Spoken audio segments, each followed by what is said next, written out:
Assalamualaikum warahmatullahi wabarakatuh. Kembali lagi di channel Taman Horor.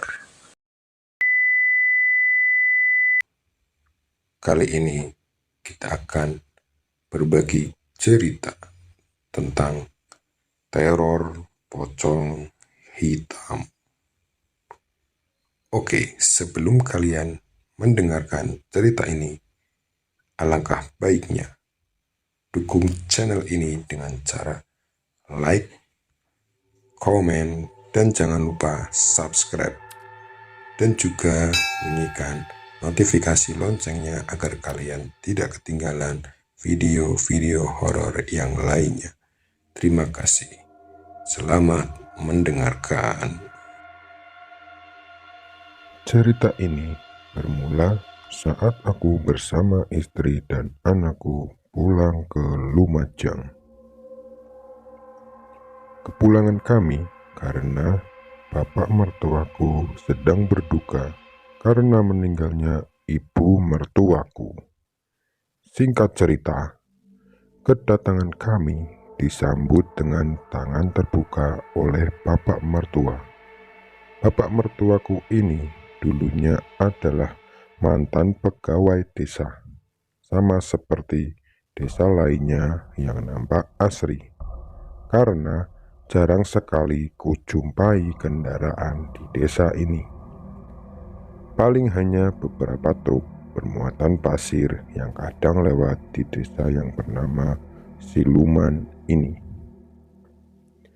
Sedikit cerita tentang desa ini adalah desa yang tidak terlalu padat oleh penduduk. Dari cerita istriku, desa ini memiliki banyak orang yang mempunyai ilmu teluh atau santet. Malam itu, anakku pergi ke kamar mandi sendirian karena kami sedang membersihkan gelas dan melipat tikar di ruang depan. "Mas Edo, kok suwe ning jeneng? Mas Edo, kok lama di kamar mandi?" tanya istriku di sela-sela kami melipat tikar.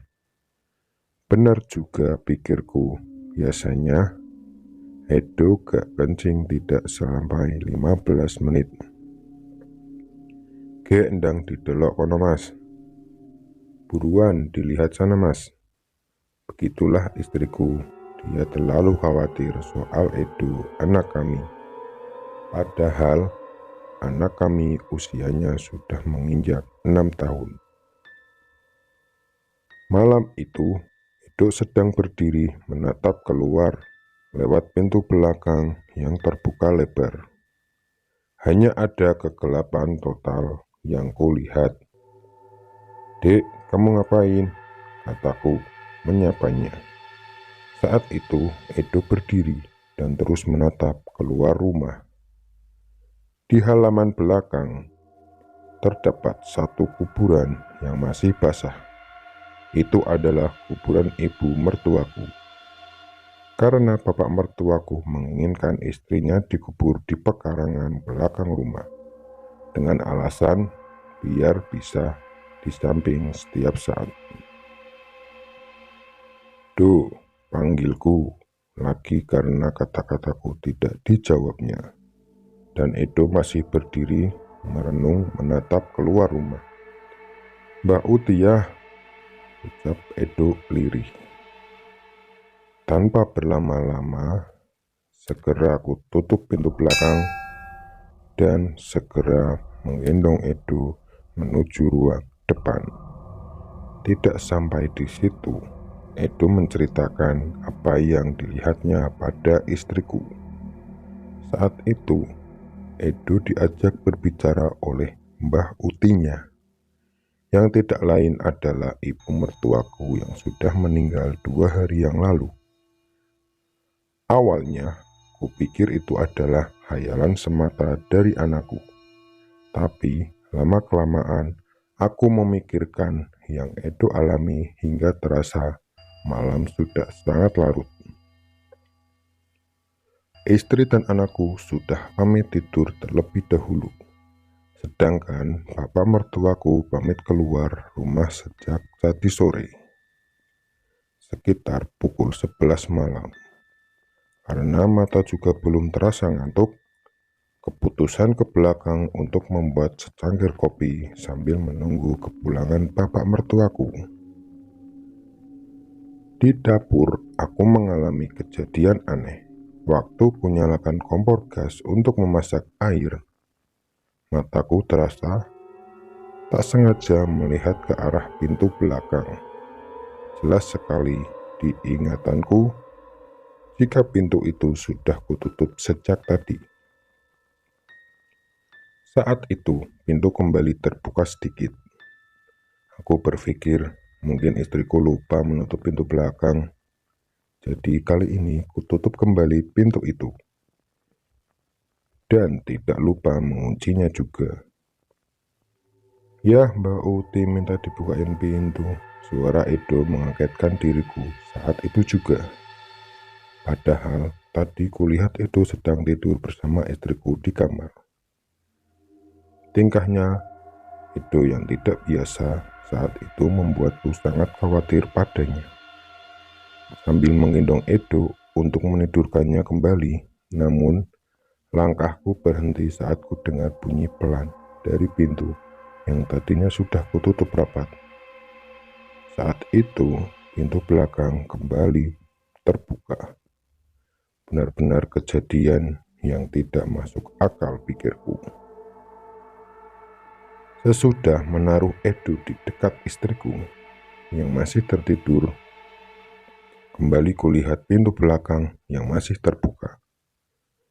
Kuamati dengan sangat teliti apa yang membuat pintu terus terbuka. Tiba-tiba ku dengar suara isakan tangis pilu dari luar rumah. Ku urungkan niatku membuat kopi. Suara tangisan seorang wanita lebih membuatku penasaran malam itu. Terdengar dekat, tapi saat ku cari sumber suara itu seringkali beralih dan terus beralih. Sempat ku pikir itu suara tangisan istriku, tetapi saat kulihat istriku tengah lelap dalam tidurnya, suara tangisan itu masih terdengar. Sementara suara tangisan lirih masih terdengar, kini muncul bau daging bakar yang tiba-tiba muncul dari belakang rumah. Malam itu aku melihat sosok menyeramkan yang tidak akan pernah terlupakan. Orang kalau tidak mengalami sendiri bertemu dengan hantu, meski diceritakan seseram apapun tidak akan pernah percaya. Sama sepertiku, tetapi semua pemikiranku tentang hal mistis berubah seketika saat sosok pocong menampakkan dirinya padaku. Dengan langkah pelan, aku kembali menuju ke arah dapur karena sumber suara tangisan perempuan itu terdengar dari sana. Sunyi karena malam itu hanya terdengar suara burung dara dasih atau populernya disebut manuk uncaing di Jawa, serta suara tangisan seorang wanita yang masih terdengar menyayat hati. Perlahan ku buka pintu sedikit lebar sehingga dengan jelas terlihat suasana mengerikan malam hari di luar sana. Di belakang rumah tumbuh pohon jambu air dan di sebelah pohon tersebut terletak kuburan ibu mertuaku. Rudak! Suara salah satu perabotan dapur yang tiba-tiba terjatuh.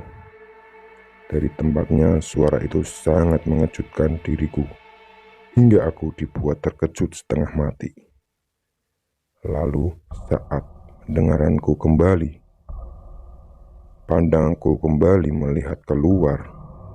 Kembali aku dikejutkan oleh kehadiran sosok pocong berkain kafan hitam yang tengah berdiri menatapku tajam. Posisi pocong tersebut berdiri di samping pohon jambu air. Badan ini terasa lemas.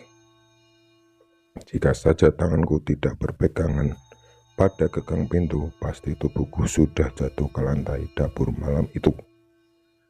Pocong bermuka kosong tersebut masih menatap ke arahku. Lama kami saling berpandang-pandangan satu sama lain. Badanku tidak bisa kugerakkan. Lemas semua rasanya. Badan ini keringat mulai bermunculan. Hingga nafasku terasa sesak. "Mas," suara terakhir yang kudengar milik istriku sebelum akhirnya aku jatuh tak sadarkan diri.